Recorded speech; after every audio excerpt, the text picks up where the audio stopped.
মক্কা থেকে মদিনার দিকে রাতের আধারে, দিনের আলোতে নয়, রাতের আধারে একজন মাত্র সাথী নিয়ে অতি সন্তর্পণে গভীর রাতে মদিনা পাড়ি জমায়েছিলেন।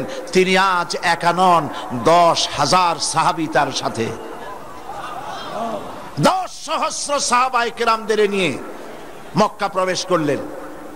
তিনি বললেন, আমার বিনা অনুমতিতে কোনো বৃদ্ধ, কোনো নারী, কোনো অসুস্থ, কোনো শিশু কাউকে হস্তক্ষেপ করবে না। তিনি দেখতে পেলেন মানুষ সমানে ছুটছে আর দৌড়াচ্ছে। নবীজি আজ মসজিদে হারামে প্রবেশ করেছেন। দেখলেন ওই সব নেতা মসজিদে হারামের ভেতরে গন্ডির মধ্যে দাঁড়ানো, যারা খাব্বাবকে মেরেছে, যারা খুবাইবকে মেরেছে, যারা আম্মারকে মেরেছে, যারা বেলালকে উত্তপ্ত মরুভূমির উপরে চিৎ করে শোয়াইয়া লোহার রড দিয়ে পিটিয়েছে, তারা সব দাঁড়ানো।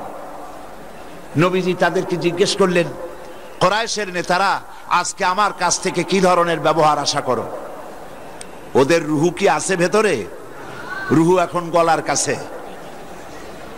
তারা বলছে, মুহাম্মদ বলেন সাল্লাল্লাহু আলাইহি ওয়াসাল্লাম, একজন উত্তম ভ্রাতার কাছ থেকে, একজন উত্তম ভ্রাতুষ্পুত্রের কাছ থেকে যে ধরনের ব্যবহার আশা করা যায়, আপনার কাছ থেকে ঠিক তেমন ব্যবহার আশা করি।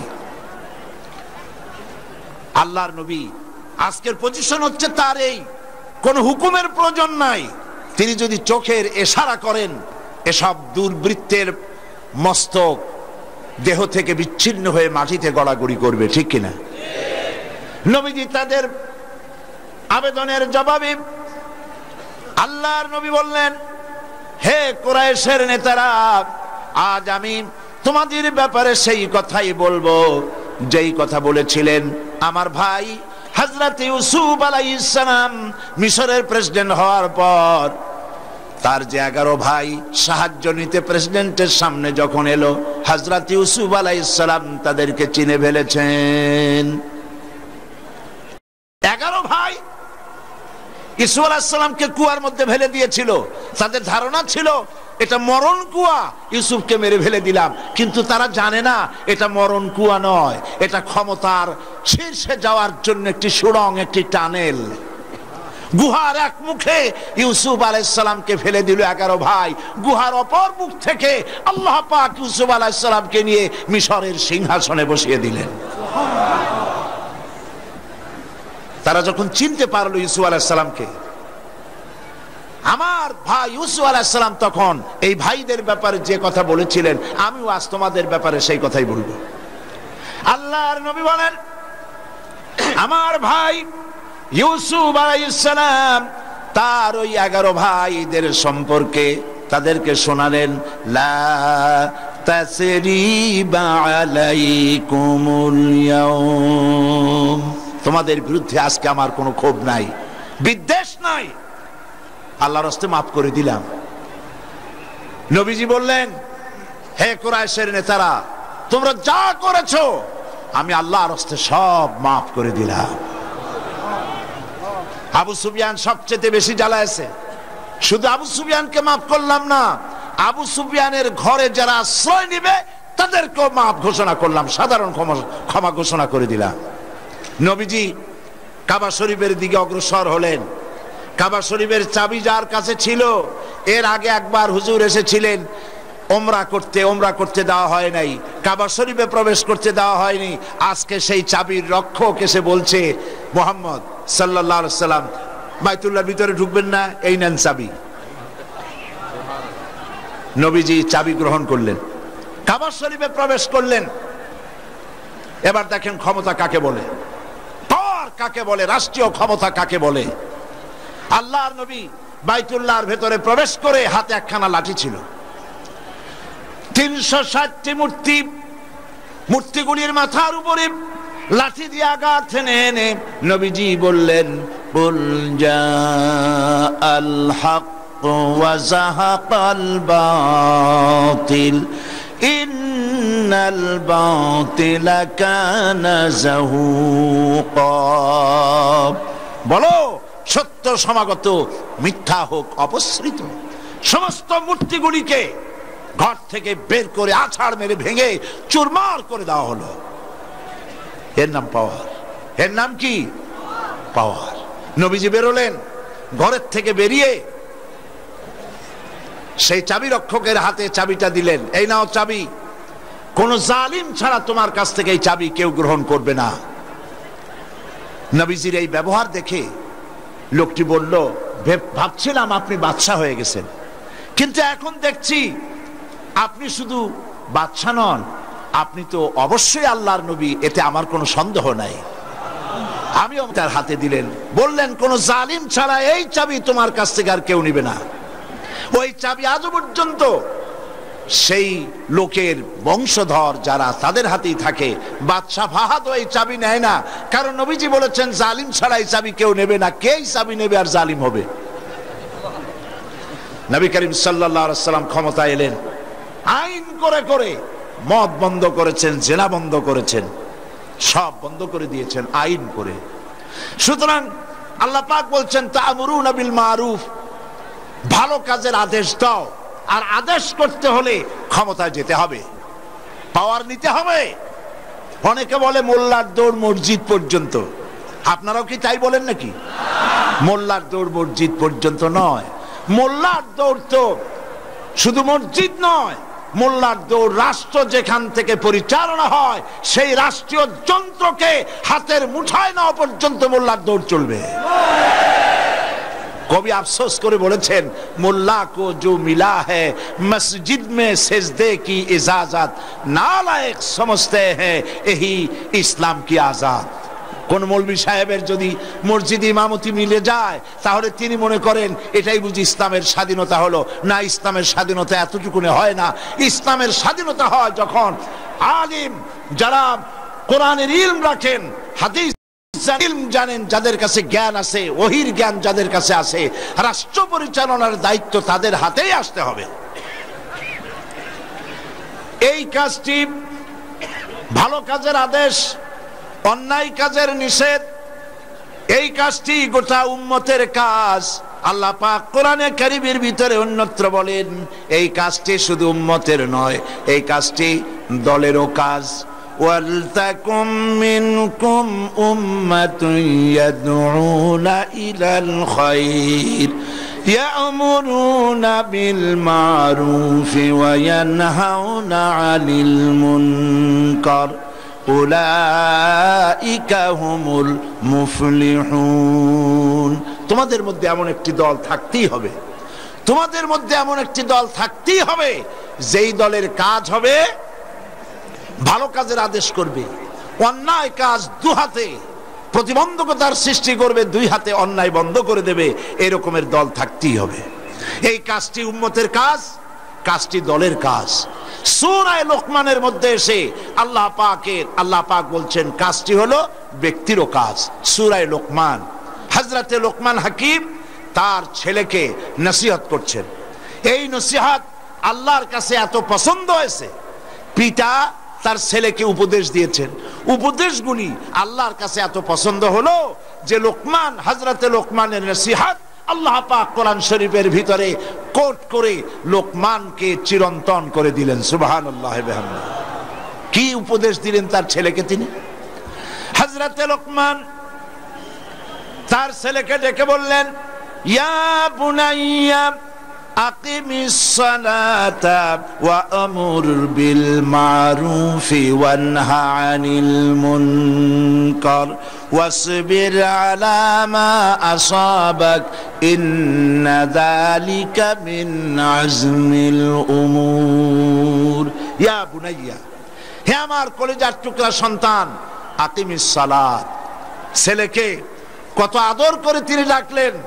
ইয়া ইবনি বললেন না, হে আমার ছেলে, তা না বলে তিনি আদর করে ডাকলেন ইয়া বুনাইয়া, হে আমার কলিজার টুকরা সন্তান, হে আমার নয়নের পুতুলি সন্তান। যারা দাওয়াত দেন, দায়ীদেরকে শিখাবার জন্য এই সব কথা কোরআন শরীফ আল্লাহ পাক রেখেছেন, কিভাবে দাওয়াত দিতে হবে। মিষ্টি মিষ্টি ভাবে দাওয়াত দাও মানুষকে। উদউ ইলা সাবিলি রাব্বিকা বিল হিকমাতি ওয়াল মাউইজাতিল হাসানা, সুন্দর করে মিষ্টি মিষ্টি করে মানুষকে দ্বীনের দিকে দাওয়াত দাও। যখন কোন দাওয়াতকারী দল দাওয়াত দিতে বেরোবে, নবী করিম সাল্লাল্লাহু আলাইহি ওয়াসাল্লাম তখন তাদেরকে বলতেন ইয়াসসিরু ওয়ালা তুআসসিরু বাশশিরু ওয়ালা তুনাফফিরু। নবীজি বলতেন মানুষকে সহজ করে দিনের দাওয়াত দাও, দিনকে কঠিন করে বুঝায়ও না, আর জাহান্নামের ভয় দেখিয়ে মানুষকে দিন থেকে সরিয়ে দিও না। জান্নাতের কথা শোনায় শোনায়া শুভ সংবাদ দিয়ে দিয়ে মানুষকে দিনের পথে ডাকো। সুতরাং তিনি তার ছেলেকে বললেন ইয়া বুনাইয়া আকিমিস সালাত, নামাজকে প্রতিষ্ঠা করো, নামাজকে প্রতিষ্ঠা করো। আর ওয়ামুর বিল মারুফ, মানুষকে ভালো কাজের আদেশ দাও। ওয়ানহা আনিল মুনকার, আর মানুষকে অন্যায় কাজ থেকে দুয়াতে মানুষকে ফিরাও। ওয়াসবির আলা মা আসাবাক, আর ধৈর্য ধরো যখন বিপদ আসবে। অর্থাৎ এই কাজগুলি হলো এমন, এই ভালো কাজগুলি করতে গেলে বিপদ আসবে, আর সেই বিপদ আসলে পরে ধৈর্য ধারণ করতে হবে। ইন্না যালিকা মিন আজমিল উমুর, আর মনে রেখে দিও এই কাজগুলি খুব সহজ কাজ না। যাদের বুকের পাটা বড়, যারা সাহসী, এই দাওয়াতের কাজগুলি তাদের জন্য।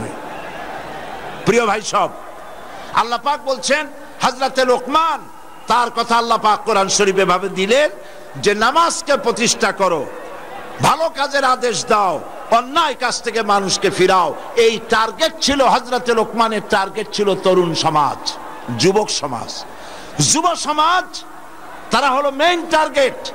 যেই সমাজের যুবকরা ভালো থাকে, চরিত্রবান থাকে, সমাজ ভালো হয়। আর যুবকদেরকে চরিত্রবান বানাবার জন্য নামাজের চাইতে উত্তম পন্থা আর নাই। এই জন্য নবী করিম সাল্লাল্লাহু আলাইহি ওয়াসাল্লাম তিনি যুবকদের ব্যাপারে সব সময় দরদি মন তার ছিল। একবার এক মাহফিলের ভিতরে নবীজি বক্তব্য রাখছেন, দেখা গেল হযরতে জারীর রাদিয়াল্লাহু তাআলা আনহু বসার জায়গা পান নাই, তিনি এক কোণায় দাঁড়িয়ে আছেন। আল্লাহ নবী দৃষ্টি সেদিকে পড়ল। নবীজি তখন সেই যুবকের দিকে তাকিয়ে নিজের গায়ের চাদর মোবারক তার দিকে ফিকে মারলেন আর বললেন ইজলিস ইয়া জারীর, হে জারীর তুমি আমার চাদরের উপরে বসো। হযরতে জারীর নবীজির চাদর হাতে তুলে নিয়া দুই হাতে বুকের সাথে জড়ায় নিলেন। ফাকাব্বালাহা জারীর ওয়া দাম্মাহা ইলাই, তিনি নবীজির চাদরকে বুকের সাথে জড়ায় ধরে চাদরের উপরে চুমা খাইতে লাগলেন আর বলতে লাগলেন আকরামতানি আকরামাকাল্লাহ কামা আকরামতানি ইয়া রাসূলুল্লাহ, হে রাসূল আপনি আমাকে সম্মানিত করেছেন, আপনার সম্মান আল্লাহ রাব্বুল আলামিন আরো বাড়ায়া দিন। যুবকরা, যুবকদের টার্গেট ছিল, তারাই ছিল, তরুণরাই ছিল হযরতে লোকমানের টার্গেট, উদ্দেশ্য। তাই তিনি দরদ করে তাদেরকে দাওয়াত দিয়েছিলেন। নবী করিম সাল্লাল্লাহু আলাইহি ওয়াসাল্লাম তিনি বলেছেন উসিকুম বিশ-শাবাবি খায়রা ফাইন্নাহুম আরাক্কু আফইদা লাকাদ বাসানি আল্লাহু বিল হানাফিয়্যাতি সামহা ফাহালাফানি আশ-শাবাব ওয়া খালাফানি আশ-শুয়ুখ। হযরতে নবী করিম সাল্লাল্লাহু আলাইহি ওয়াসাল্লাম বলছেন আমি তোমাদেরকে নসিহত করছি, তোমরা যেন তোমাদের যুবকদের ব্যাপারে তোমরা অত্যন্ত দরদি মনে হবা, তাদেরকে ভালোবাসবে। কারণ আমি এসেছি পৃথিবীর বুকে, আমি এসেছি উদার পন্থা নিয়ে। তোমরা যুবকদেরকে মহব্বত করবে, যুবকদেরকে ভালোবাসবে। আমার এই দিনকে, আল্লাহর দিনকে জমিনে প্রতিষ্ঠা করার জন্য আমাকে সাহায্য করেছে যুবকেরা, আর আমাকে সবচাইতে বাধা দিয়েছে বুড়োরা। কারা বাধা দিয়েছে? বৃদ্ধরা। আর সাহায্য করেছে কারা? যুবকেরা। আপনারা লক্ষ্য করে দেখবেন হযরত আবু বকর রাদিয়াল্লাহু তাআলা আনহু থেকে শুরু করে নিয়ে মানুষ বসার জায়গা না পেয়ে মানুষ চিল্লাপাল্লা করছে এক সাইডে। আমি আপনাদেরকে অনুরোধ করব, আপনারা যা মাঝখানে দুই একজন যারা দাঁড়ায়ছেন, কোথায় যাবেন? কোথায় যাবেন? যাওয়ার কোনো জায়গা নাই, বসতে দেন। আর আপনারা যারা বসছেন আমার সামনে, আপনারা মঞ্চের দিকে আমাদের দিকে একটু চেপে আসেন, যাতে দাঁড়ানো ভাইদের জন্য একটু সুবিধা হয়। যারা রাস্তায় দাঁড়ায় আছে আপনারা কেউ দাঁড়াবেন না, বসা অবস্থায় একটু সামনের দিকে গিয়ে আসবেন। আপনারা যদি রাস্তার দিকে যান, হাজার হাজার মহিলাদের কষ্ট হবে, মা বোনদের কষ্ট হবে। আল্লাহর রাস্তায় কেউ রাস্তার দিকে যাবেন না। এই মঞ্চের দিকে চেপে আসেন আর জোরে সরে জিকির করেন লা ইলাহা ইল্লাল্লাহ,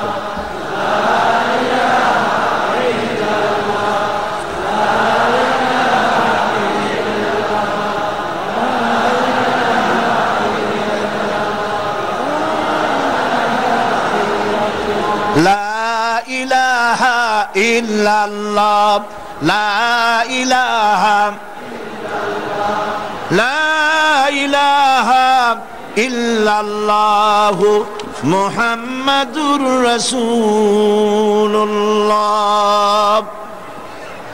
সুতরাং ভালো কাজের আদেশ করা, অন্যায় কাজ থেকে মানুষকে ফিরায় রাখা, এই কাজটি উম্মতের কাজ, এই কাজটি দলের কাজ, এই কাজটি ব্যক্তির কাজ। এবার সূরা হজের মধ্যে আল্লাহ পাক বলছেন কাজটি হলো রাষ্ট্রের কাজ। কাজটি কার?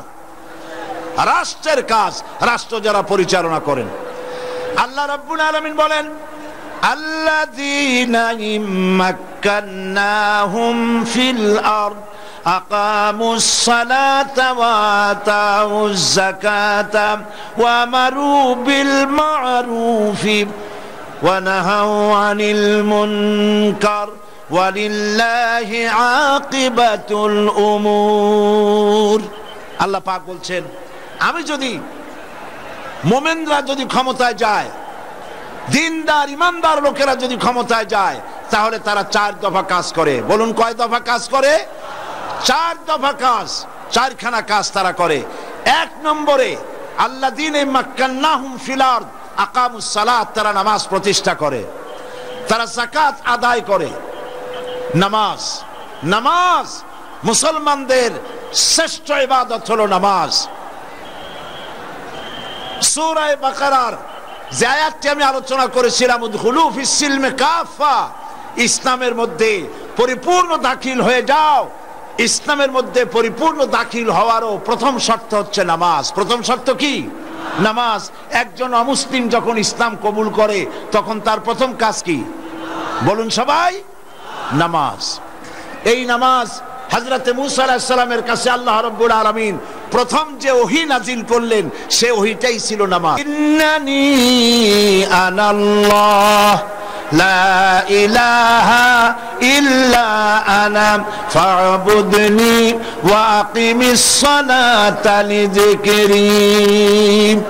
আল্লাহ পাক বলছেন ইন্নানি আনাল্লাহ, নিশ্চয়ই আমি আল্লাহ, লা ইলাহা ইল্লা আনা, আমি ছাড়া কোনো ইলাহ নাই, ফাবুদনি, অতএব আমার ইবাদত করো, ওয়া আকিমিস সালাতা লিযিকরি, আর আমার শরণার্থে নামাজ কায়েম করো। নামাজ, এই নামাজ হলো জীবনের শ্রেষ্ঠ ইবাদত। কোরআন শরীফের মধ্যে আল্লাহ পাক নামাজের কথা 82 বার বলেছেন। আমার দেশে তো মুসলমান এমন বহুত আছে, ওয়াজ শোনার জন্য, তাফসীর শোনার জন্য মুসলমানের অভাব নাই, কিন্তু নামাজ পড়ার মুসলমানের যথেষ্ট অভাব আছে। ঠিক কিনা বলেন? ঠিক কিনা বলেন? আল্লাহ পাক বলছেন নামাজ প্রতিষ্ঠা করো। এই নামাজ যদি প্রতিষ্ঠা হয়, এই কাজটা হলো এই দায়িত্ব হলো গভর্নমেন্টের। নামাজ প্রতিষ্ঠা করার দায়িত্ব কার? বলেন কার? সরকারের দায়িত্ব। সরকার অর্ডার দিবে, মুমিন সরকার অর্ডার করবে যে নামাজকে প্রতিষ্ঠা করো। বেলা 1টা বাজবে, তখন হুকুম হবে সমস্ত কোর্ট কাছারি আদালত, মিল কল কারখানা, সেক্রেটারিয়েট, ক্যান্টনমেন্ট, পার্লামেন্ট সব বন্ধ 1টা থেকে 1:30 পর্যন্ত নামাজের জন্য আর দুপুরের আহার সারার জন্য। 5 ওয়াক্ত নামাজ যদি এইভাবে গভর্নমেন্ট অর্ডার করে আর সেই অর্ডার অনুযায়ী মুসলমানেরা যদি 5 ওয়াক্ত নামাজ সঠিকভাবে আদায় করে, চিন্তা করেন থানায় আজান হয়েছে, দারোগা সাহেবের ইমামতিতে পুলিশেরা দাঁড়ায় গেল নামাজের জামাতে, এসপির ইমামতিতে নামাজ পড়তেছে সেই অফিসের সমস্ত অফিসারেরা, স্বরাষ্ট্রমন্ত্রীর ইমামতিতে তার মন্ত্রণালয়ের লোকেরা জামাতে নামাজ আদায় করতেছে। এই যদি অবস্থা হয় তাহলে এমন এসপি যে নিজে ইমামতি করে, এমন দারোগা যে নিজে ইমামতি করে বছরের পর বা জামাত নামাজ আদায় করে, এই সব এসপি দারোগা পিটাইয়াও ঘুষ খাওয়ানো যাবে?